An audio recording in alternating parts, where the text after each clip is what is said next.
Hey there, thank you for joining me. We're going to have some fun this Friday.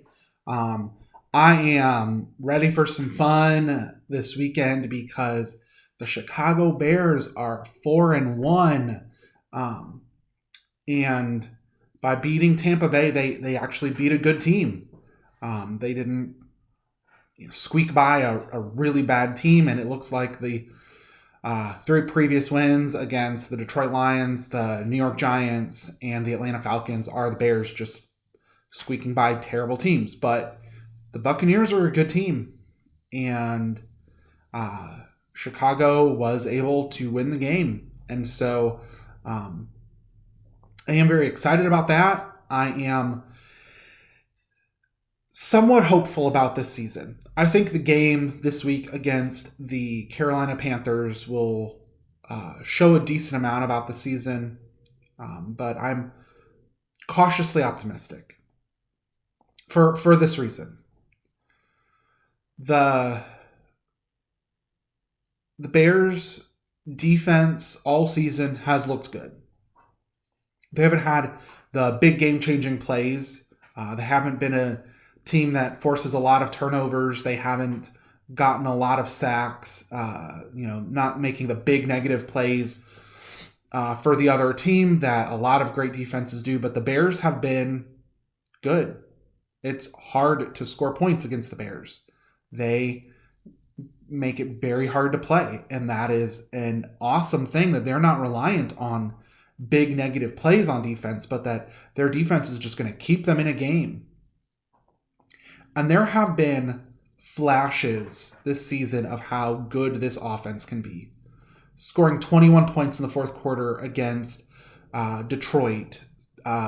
Similar numbers against it was 21 points against the Falcons, similar numbers against Detroit. First half against the New York Giants, they scored, I believe, 17 points in the first half and just looked like they were doing what they needed to do. They were able to, in very small amounts, play decently well against the Tampa Bay Buccaneers, who are a good team and have a good defense. The problem is with the Bears, and it won't be on their defense. Their defense will show up. They will play well. They're a good to great defense where they're always going to keep the Bears in a game, and they have the ability to make game-changing plays. It's just whether they actually pull them off or not. But even if they're not making the game-changing plays, they are keeping the Bears in the game. The problem with the Bears is that their offense can just not show up. And their offense has only really shown up and played well for about a game and a half out of 5 games. And none of them have been for an entire game. It's been second half maybe against Detroit, really fourth quarter against Detroit, first half against the Giants, fourth quarter against the Falcons, half the fourth quarter maybe against the Colts, just the last drive or so, touchdown, 2-point conversion. Maybe a quarter against the Buccaneers. I don't even think that's a game and a half yet. And they've had 5 games. And it leaves the Bears in a predicament. On the one hand, as a Bears fan, looking at this team, thinking, man, if the Bears just get their offense functioning for a whole game, right? Not for one quarter, but really going for a whole game. If they get the first half like they did against the Giants, where everything's just kind of working, they're able to run the ball, things are moving forward, their offense kind of helps to control some of the game. In the first half, and then in the second half, if you get some of the offensive firepower that we've seen from the Bears, it would really be better to flip those. You get offensive firepower first quarter, first half, and then in the second half, you just control the game on offense, take up a lot of time.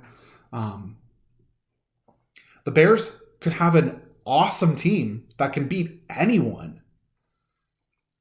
But the Bears offense just doesn't show up like that.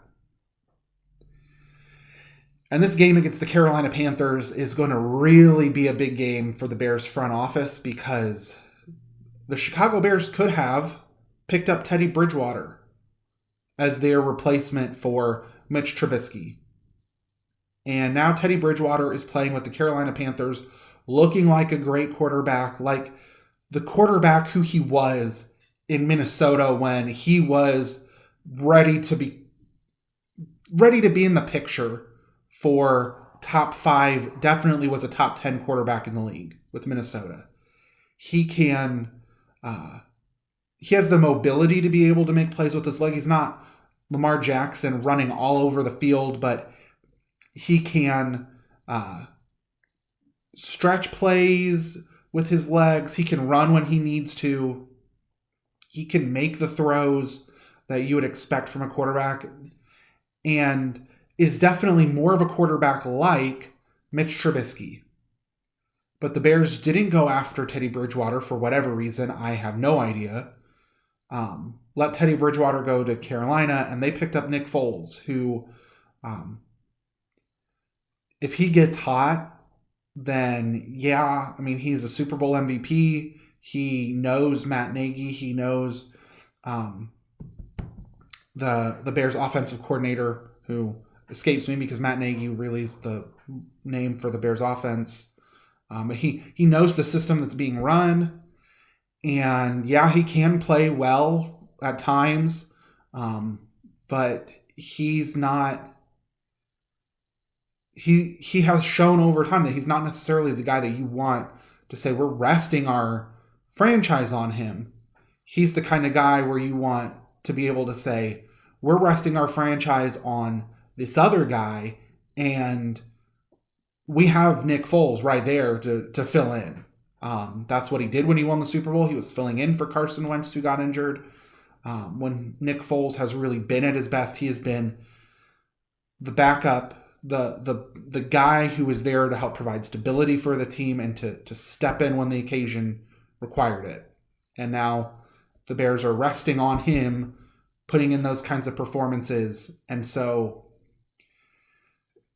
if the Bears beat Carolina 6-1, it'll be hard for them to not make the playoffs. Especially this year, there's another team that will get into the playoffs. So if the Bears can beat Carolina, maybe Nick Foles is the right guy. Maybe maybe this wasn't a mistake to get him and to put everything together. I really think that this game will say a lot, though, because if Teddy Bridgewater shreds apart the Bears defense and looks every bit of the great quarterback that he has so far this year in Carolina, and the Bears lose badly, then there are going to be a lot of questions that need to be answered from the Bears front office.